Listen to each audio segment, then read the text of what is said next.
The animal kingdom is full of crazy forms of fornication. Today we'll talk about the top 10 craziest forms of fornication in the animal kingdom. Before we start, I just wanted to throw out that the human male has no idea how good he has it. By the end of this list, you will understand why. Number 10. Hippos. Hippo fornication has a strange tie to feces and urine. Very similar to John McAfee. Look it up.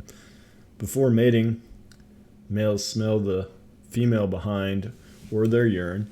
As exciting as that is, it gets really wild when it's game time for the male hippo, as he defecates and pees at the same time, then uses his tail to spread the mixture, which apparently is used to attract the female mate. Number 9. Giraffe. Giraffes are even a bit more wild than hippos. The male nudges the backside of the female to induce urination, then drinks the urine. If it tastes like Mountain Dew Code Red, then he has found his preferred mate and will begin to try to mate with her. Number 8. Clownfish. All clownfish begin their life as a male, but have both female and male reproductive organs. The largest fish become the alpha female, the second largest becomes the alpha male, and the rest are just basically the junior varsity, hoping one of them dies so they can make the varsity team. Where it gets really weird, if the alpha female dies, the alpha male becomes the alpha female, and then one of the JV players is promoted to the alpha male. Number 7. Red Garter Snake. The female red garter snake releases a pheromone during the mating season that attracts hundreds of male snakes. The result is a giant snake ball with all the males piled onto this female snake. The males each have 2 penises and each is competing to seal the deal. The males also have a crazy thing called an anoxic kiss, which is just an exhalation that lacks oxygen and helps to subdue the female. Finally, the male also puts in a mating plug if they succeed with copulation that can prevent other males from achieving their evolutionary duties. The number of things that are illegal in the human world with this one anecdote are staggering. These snakes need to be held accountable for their actions, if you ask me. Number 6. Deep Sea Anglerfish. Deep sea anglerfish males are tiny versus the females, which are comparatively gigantic. Males also have one singular goal in life: to permanently attach themselves to the female anglerfish for mating. She gives him nutrients and he gives her sperm. Very romantic, if you ask me.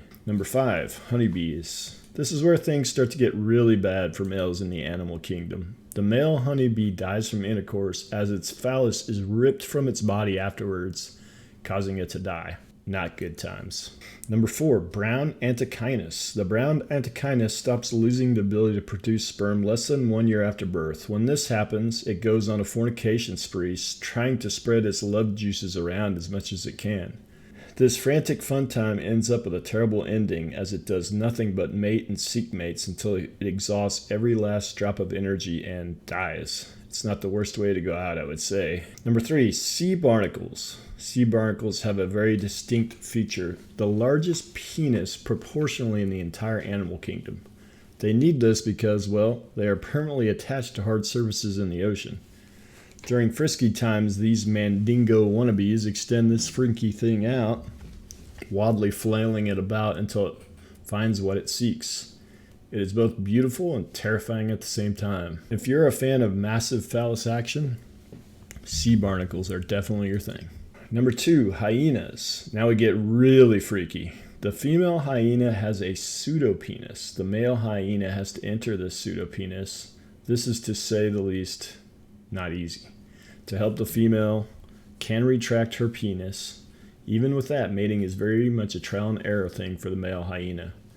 This is certainly the strangest so far, but nothing compares to number 1 on the list. Number 1. Praying mantis. And now, the number 1 craziest form of fornication in the wild. The praying mantis male typically gets his head eaten off during copulation. This is apparently done for extra nutrition after the male has done his job. Remember what I said about males having it rough in the animal kingdom? Well, by now you probably understand why. Anytime you think you're having a bad day, just think about the male praying mantis.